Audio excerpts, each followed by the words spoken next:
Hello! I'm back again for another 420 read along with appearances by Aurora. Hey Aurora. Hey.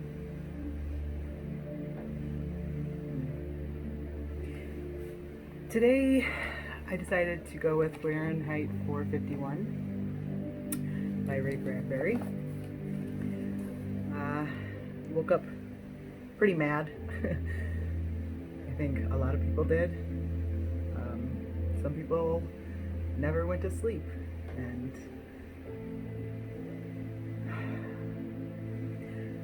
luckily things are moving forward on that front. But Fahrenheit 451 has been one that I've been thinking about a lot these past few months, so I feel like it's time to pull it back out and read it. I haven't since maybe high school, maybe after high school.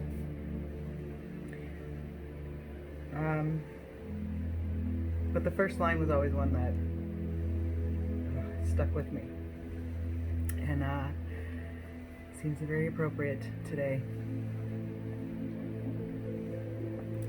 So let's start with the smoke, huh? Speaking of.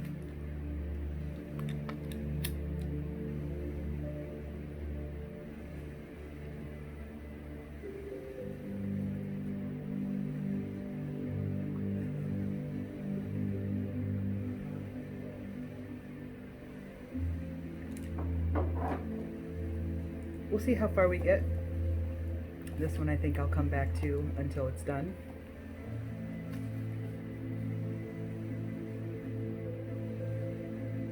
It was a pleasure to burn. It was a special pleasure to see things eaten, to see things blackened and changed. With the brass nozzle in his fists, with his great python spitting its venomous kerosene upon the world, the blood pounded in his head, and his hands were the hands of some amazing conductor playing all the symphonies of blazing and burning to bring down the tatters and charcoal ruins of history.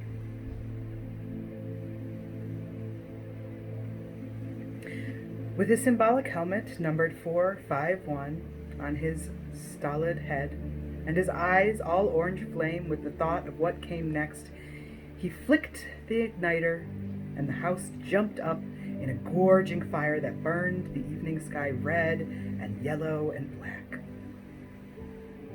He strode in a swarm of fireflies. He wanted, above all, like the old joke, to shove a marshmallow on a stick in the furnace. While the flapping pigeon-winged books died on the porch and lawn of the house, while the books went up in sparkling whirls and blew away on a wind turned dark with burning, Montag grinned, the fierce grin of all men singed and driven back by flame.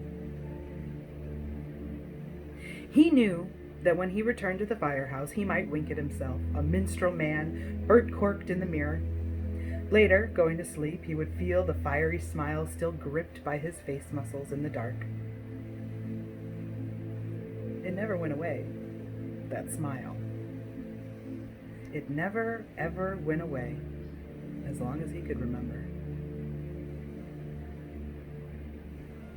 He hung up his black beetle-colored helmet and shined it. He hung his flame-proof jacket neatly. He showered luxuriously, and then, whistling, hands in pockets, walked across the upper floor of the fire station and fell down the hole. At the last moment, when disaster seemed positive, he pulled his hands from his pockets and broke his fall by grasping the golden pole. He slid to a squeaking halt, the heels 1 inch from the concrete floor downstairs. He walked out of the fire station and along the midnight street toward the subway, where the silent air-propelled train slid soundlessly down its lubricated flue in the earth, and let him out with a great puff of warm air onto the cream-tiled escalator, rising to the suburb. Whistling, he let the escalator waft him into the still night air.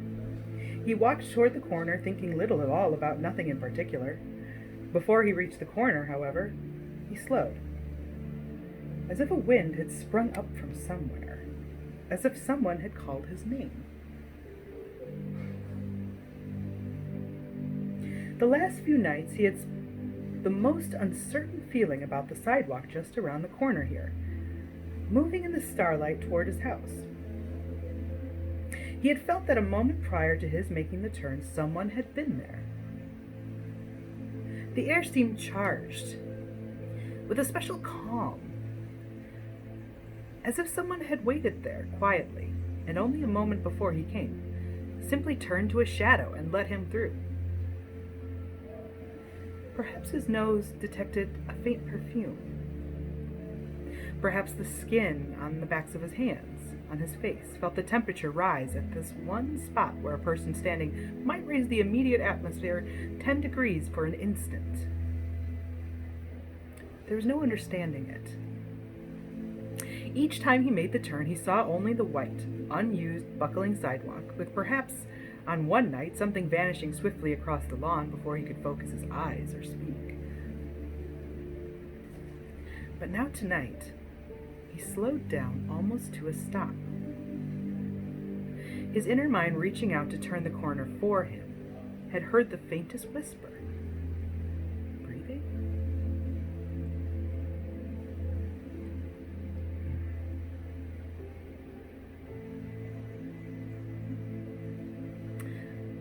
Or was the atmosphere compressed merely by someone standing very quietly there, waiting?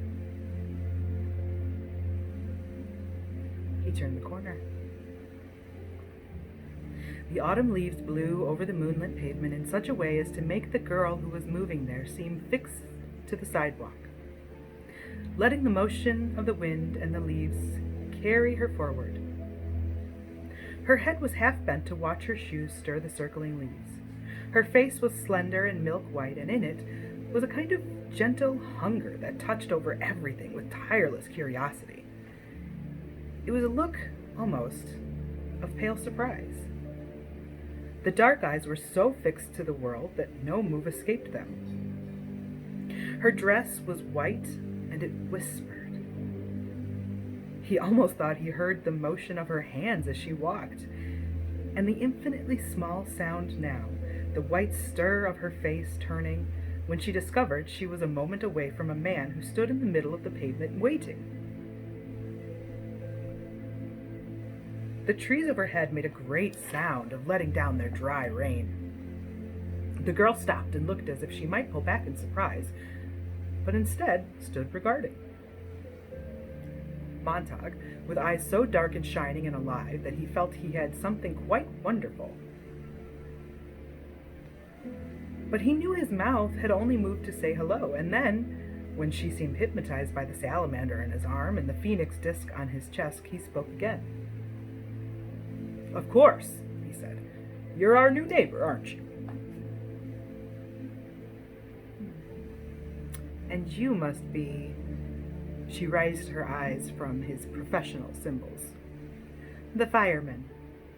Her voice trailed off. "How oddly you say that." I'd have known it with my eyes shut," she said slowly. "What, the smell of kerosene? My wife always complains," he laughed. "You never wash it off completely." "No, you don't," she said in awe. He felt she was walking in a circle about him, turning him end for end, shaking him quietly and emptying his pockets, without once moving herself. "Kerosene," he said, because the silence had lengthened. "It's nothing but perfume to me." "Does it seem like that? Really?" "Of course. Why not?" She gave herself time to think of it. "I don't know." She turned her face the sidewalk going toward their homes. "Do you mind if I walk back with you? I'm Clarisse McClellan." "Clarisse. Guy Montag. Come along. What are you doing so late out wandering around? How old are you?"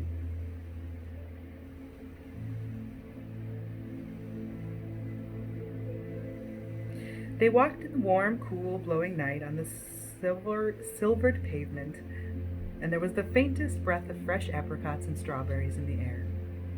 And he looked around and realized this was quite impossible so late in the year. There was only the girl walking with him now, her face bright as snow in the moonlight. And he knew she was working his questions around, seeking the best answers she could possibly give. "Well," she said, "I'm 17 and I'm crazy. My uncle says the two always go together. When people ask your age," he said, "always say 17 and insane. Isn't that a nice time of night to walk? I like to smell things and look at things and sometimes stay up all night, walking and watch the sun rise." They walked on again in silence, and finally she said thoughtfully, "You know, I'm not afraid of you at all." He was surprised. "Why should you be?" "So many people are. Afraid of firemen, I mean. But you're just a man after all." He saw himself in her eyes, suspended in two shining drops of bright water, himself dark and tiny in fine detail, the lines about his mouth, everything there, as if her eyes were two miraculous bits of violet amber that might capture and hold him intact. Her face, turned to him now, was fragile milk crystal with a soft and constant light in it. It was not the hysterical light of electricity, but what? But the strangely comfortable and rare and gentle, flattering light of the candle. One time, as a child, in a power failure, his mother had found and lit a last candle, and there had been a brief hour of rediscovery of such illumination that space lost its vast dimensions and drew comfortably around them, and they, mother and son, alone, transformed, hoped that the power might not come on again too soon. And then Clarisse McClellan said, "Do you mind if I ask how long you've worked being a fireman?" "Since I was 20, 10 years. "Do you ever read any of the books you burn?" "That's against the law."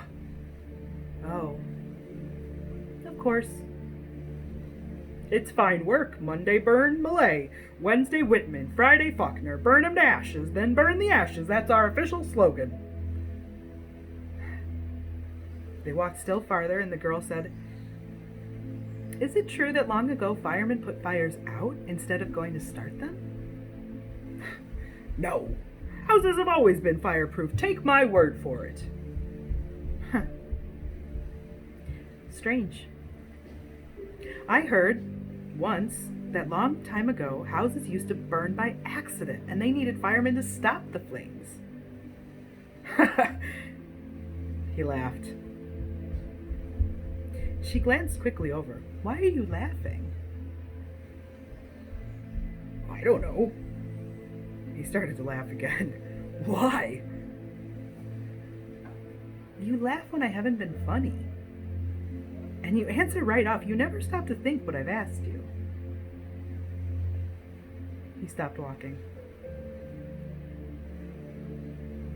"You are an odd one," he said, looking at her.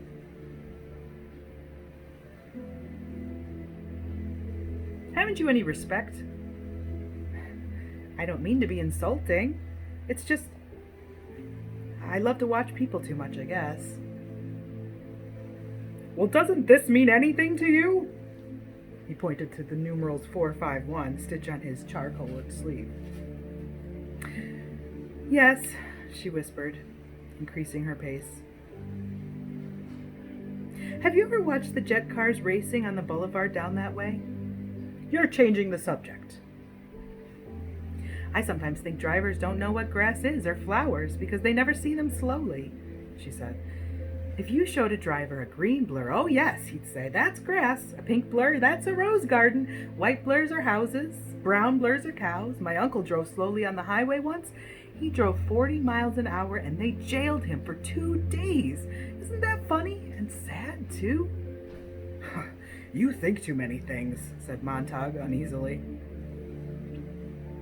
I rarely watch the parlor walls or go to races or fun parks, so I've lots of time for crazy thoughts, I guess. Have you seen the 200-foot long billboards in the country beyond town? Did you know that once billboards were only 20 feet long, but cars started rushing by so quickly they had to stretch the advertising out so it would last? I didn't know that, Montag laughed abruptly.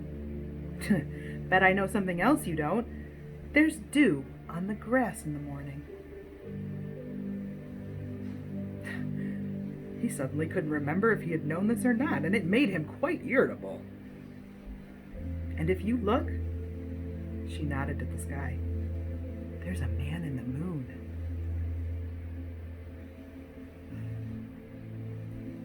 He hadn't looked for a long time.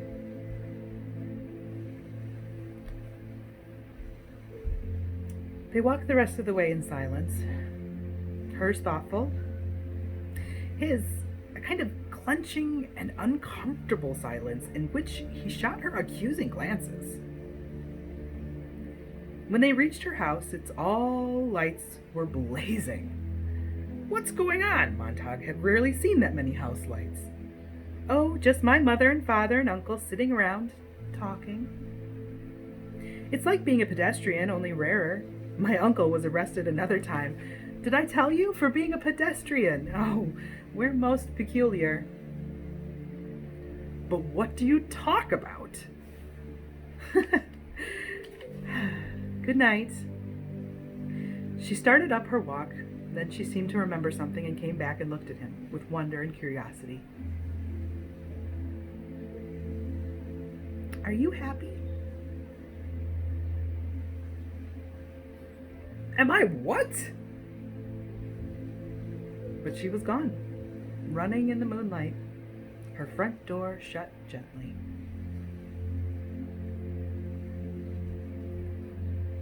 We'll stop there today. More tomorrow. Thanks for coming. We'll get through this. Love y'all.